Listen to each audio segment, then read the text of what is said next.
Hello everyone, and welcome to another edition of the Comic Shop Adventure. I am the Athletic Geek, and this is my weekly excursion where I leave the homestead here at Athletic Geek HQ in search of a bounty of comics, collectibles, action figures, graphic novels, and all things in between. First things first, time to talk about what stood out from my bounty last week.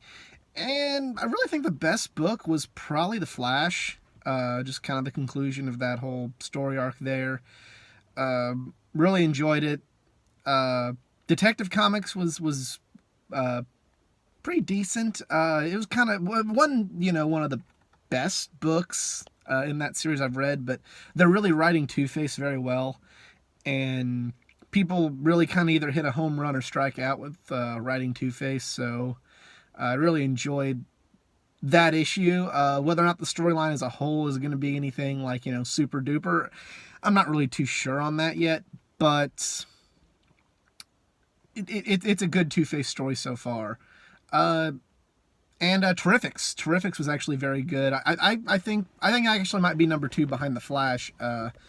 Just the story with Tom Strong's family, and he had a really good interaction with Mr. Terrific, with Mr. Terrific talking about how he doesn't need a family. He's got his work. But then there's that moment when Tom Strong's, slight spoiler here, sorry if you're haven't read it yet and plan on it. Really cool moment, panel when Tom Strong meets back up with his family, and you just kind of see Terrific looking, where deep down he really wants what Tom Strong has. It was a very good book. Makes me care a lot about characters that I normally didn't have a second opinion about. Just wouldn't give them a second look, and then now it's like, oh, this is really interesting book. It's why it's one of the better books on my pull list. But yeah, that's pretty much what stood out from last week. I will see you when I return here to the homestead. Hey everyone, I am back here at the homestead of Athletic Geek HQ, and pretty big bounty this week. Average stack of comics from the pull list, but when it comes to collectibles, I got not one but 2. So we ain't gonna waste any more time. Let's get to it. First thing on the pull list is Daredevil number 610. It's continuing the death of Daredevil story with Fisk still being the mayor. Like I said, Charles Soule's very up and down, hit and miss with me. Some people think he's the greatest writer, Marvel writer of this generation, and I can understand why some people like him. To me, he's the epitome of average. His Daredevil run, much like most of his other comics, have been up and down. So we're going to see how this storyline plays out. It hasn't been awful. I don't want to seem like I dislike Charles Soule, or I'm trying to, really look at him in a too negative of a light. But, he's just been really hit and miss. And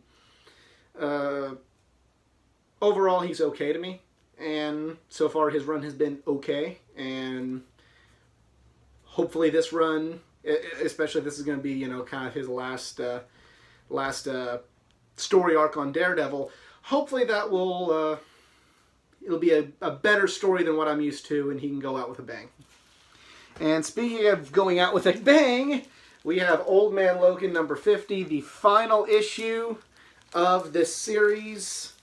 Yeah, I'm sad to see it go, but I feel like maybe it's better to end it now, telling a complete story, especially with them bringing back the original Wolverine, not the old man, the original that was killed off, ironically, by Charles Soule, and it's being written by Charles Soule. We're bringing him back into canon. Maybe it's best to just end this series now with a bang and end it with a good story. It's had its ups and downs too. It's had 2 different writers. I was about ready to drop this, and then started doing the Kraven and the Bullseye story arcs, and I'm like, holy cow, this is actually a really good book. So, gonna be sad to see it end, but hopefully it goes out with such a bang I can look really favorably on this entire run, and by extension this entire series. From there we go to Justice League Aquaman Drowned Earth number 1. I'm going to be picking up these 2 books associated with this crossover between the Justice League and Aquaman, because I am reading both books. this might be the thing that saves Aquaman from the chopping block if it ends up being really, really good. But you never know. I enjoy the writing team, so at least on the one shots. So hopefully that will be hopefully that'll be enough to really keep my interest, and we'll just see where it goes from there. But I was already going to read both books anyway, so unlike the Justice League Dark crossover, and this isn't a knock, because I really enjoyed that book so far, unlike that crossover where I'm not reading Wonder Woman's single title, you know, so therefore I'm probably not going to get too big into that crossover. I am reading both of these books, so, you know, I decided to bite the bullet and buy the one-shots accompanying it. From there, we go to Heroes in Crisis, number 2 of 9. Yeah, I don't know how I feel about this yet. It was decent, but, you know, if you're, spoilers ahead, so just kind of shut me up until you see the next, let me put the next book up to the camera, if you don't want to be spoiled, but, really didn't like how they've kind of undid what the DC Rebirth was supposed to all be about, with, you know, it all being about joy and optimism with, you know, the original Wally before the New 52 come back, and then you just kind of kill him off. Kind of kills what this whole Rebirth movement was supposed to be about. The story's not over yet, and we'll see if it can still tell a good story, and perhaps maybe Wally isn't dead. But if it doesn't do that, I'm gonna say DC would really drop the ball with this one. But we'll see where it goes. Right now, it's just kind of there. I don't really like there being a big, you know, holy shit kind of book, you know, a big event book, if you will, every year. And that's on both companies. You know, DC's still got one going on, but it's been so delayed, it's not even done yet, and I'm not even thinking about it. So them do this one. I'm a DC fan, but that kind of irritates me. And, yeah, just not too excited about it, but they got my money, so job well done. From there, we go to Batman the Max Arkham Dreams. Really enjoyed how the first issue of this was done. I thought it was a really interesting book, and it was a really good read. If you're a fan of Batman or the Max, I would definitely be picking this up. I hope it continues the momentum. It was a really... Issue 1 was really good, and if it continues, this will be a really, really fun crossover between DC and IDW. And then to close out the comics this week, we have The Terrifics Annual number 1, Night of the Plastic Men. And annuals, you know, I've kind of mentioned there, I'm so-so on what happens in annual books, but I'm a Plastic Man fan, so I'm sure I'll at least check this one out after I've read the rest of my pull list this week. So can't believe we're already to an annual Terrifics, but hey, been a good book, and you heard me praise the latest issue of that earlier before the adventure started. So yeah, I'm not going to complain about having a double dose of the Terrifics. And then as far as collectibles, I have not 1, but 2 from the little Batman Animated Series line I've been collecting. First things first is a Catwoman little statuette.